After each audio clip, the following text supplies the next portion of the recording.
Parlons-en. Les nouvelles, quand même, sont moins alarmantes qu'elles étaient à pareille heure hier du côté de la Beauce. Kariane Bourassa suit la situation pour nous, effectivement, même si c'est impressionnant ce qu'on voit derrière vous, Kariane, pour le moment, en tout cas, il semble que le pire a été évité, pour le moment. Oui, parce que très tôt ce matin, l'eau est montée. Elle a même atteint plusieurs rues qui ont dû être fermées à la circulation. Mais oui, bonne nouvelle, l'eau semble s'être retirée. Le niveau de l'eau est à la baisse, même si la côte est toujours inondation moyenne.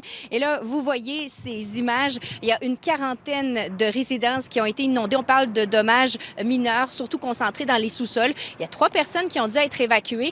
Et ce qui est particulier, on le sait, Beauceville y a goûté l'an passé, mais cette année, c'est vraiment dans le contexte de la pandémie.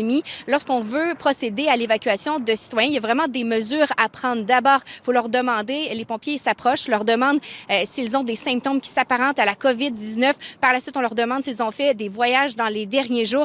Alors, c'est toute une procédure supplémentaire qui est implantée, d'autant plus qu'on avait déjà avisé les citoyens de se trouver un plan B et un plan C parce qu'il n'y aura pas ici de centre d'hébergement qui va ouvrir ses portes en cas d'inondation. Les gens doivent être localisés chez des amis, chez de la famille. On a quand même ouvert à l'Arena un centre de contrôle et d'enregistrement, mais c'était vraiment pour répertorier les gens qui étaient affectés par les inondations. On peut d'ailleurs écouter les autorités qui ont donné un point de presse un peu plus tôt.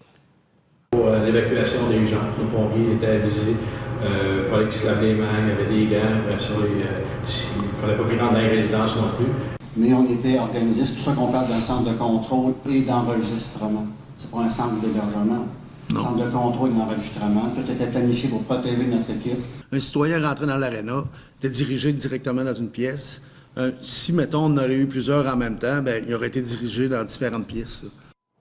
Et Paul, c'est le début de la saison, de la période des inondations et la Sûreté du Québec avait un message assez précis à donner. On sait, les policiers étaient très visibles ici à Saint-Georges-de-Beauce et on dit que ce n'est pas nécessairement que pour assurer la sécurité des citoyens, c'est également pour rappeler aux résidents la distanciation sociale et l'interdiction des rassemblements.